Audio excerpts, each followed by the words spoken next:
Et salut à tous mes amis, j'espère que vous allez tous très bien. Moi ça va super. Ça va? Oui. Nous ça va super du coup. Aujourd'hui on se retrouve pour l'épisode 3 des présentations de stade. Aujourd'hui il va s'agir d'un stade qu'on connaît tous les deux puisqu'on l'a visité ensemble.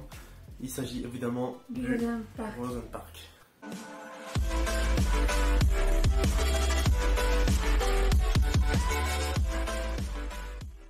Sachez qu'à l'heure où on tourne cette vidéo, les deux premiers épisodes ne sont même pas encore sortis. Donc on ne sait pas si ça vous plaît ou pas, mais en tout cas si ça vous plaît, mettez un j'aime. Si vous avez quelque chose à dire, n'hésitez pas à le dire en commentaire, c'est là pour ça. En tout cas pour la présentation de stade numéro 3, c'est parti.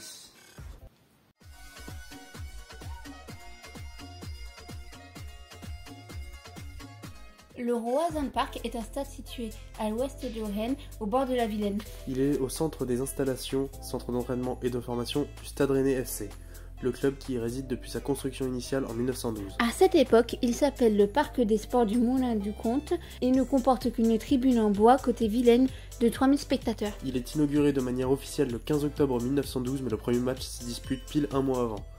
Avant la Seconde Guerre mondiale, la ville de Rennes, propriétaire du stade depuis sa création et encore aujourd'hui, injecte 1,5 million de francs pour améliorer les tribunes côté Vilaine, avec notamment des vestiaires pour les joueurs et une tribune couverte côté route de Lorient et des petites tribunes derrière les buts. Pendant la Libération, le Parc des Sports sert de stationnement à l'armée américaine. Au milieu des années 50, les tribunes en bois, Vilaine et route de Lorient sont remplacées par des tribunes en béton. En 1967, un éclairage est installé qui permet la tenue des matchs en nocturne. Dans les années 80, quelques rénovations sont faites, mais souvent interrompues car Rennes fait l'ascenseur entre la première et la deuxième division. De 1999 à 2004, pour 36 millions d'euros, l'architecte Bruno Gaudin, déjà constructeur du stade Charity. Faut pas me demander pourquoi le stade Charity est totalement différent du stade de Rennes, du Roazhon Park. Le Roazhon Park c'est un stade à l'anglaise, le stade Charity c'est... T'as la piste d'athlétisme et tout. Je comprends pas pourquoi ils font appel à lui, mais bon bref. Il rénove totalement le Roazhon Park et ce dernier devient du coup le stade de la route de Lorient. Et d'ailleurs il prend à peu près la forme qu'on lui connaît aujourd'hui. Pour l'Euro 2016, le stade aurait pu être agrandi, mais la ville de Rennes n'ayant pas été retenue, les travaux n'ont pas pu avoir lieu. Et le 12 juillet 2015, le stade de la route de Lorient devient le Roazhon Park. Roazhon qui veut dire Rennes en breton. Ils ont voulu personnifier un peu plus le truc. Et je le comprends parce qu'au final le stade de la route de Lorient, je pense pas qu'à Lyon par exemple ils vont appeler le stade de la route de Saint-Etienne. Alors tu n'appelles pas ton stade d'un truc de la route ennemie. Donc ouais c'est logique.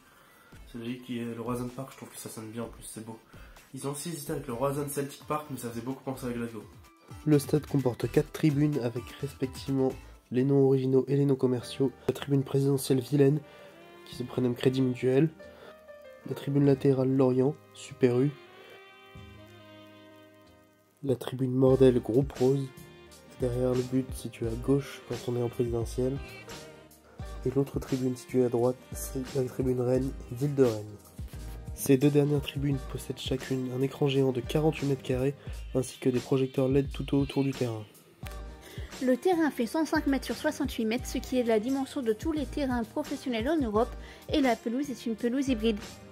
Le stade accueille le restaurant du club, la boutique et le musée appelé Galerie des légendes. La capacité du stade est d'à peine moins de 30 000 places, ce qui en fait le 16e stade en France. Autour du stade, il y a de nombreux parkings ainsi que le centre de formation et d'entraînement du Stade Rennais. Le stade accueille depuis toujours les matchs du Stade Rennais, mais il a également accueilli l'équipe de France masculine à 3 reprises. Mais également 3 fois l'équipe de France féminine aussi. Les demi-finales du top 14 en 2016 de rugby, et enfin 5 matchs de groupe de la Coupe du Monde féminine de foot en 2019. Ainsi qu'un 8e et un quart de finale.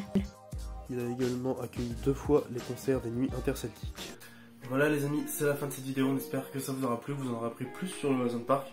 En tout cas, nous on a pris du plaisir à faire, on a pris aussi du plaisir à visiter le stade, vous avez vu quelques photos.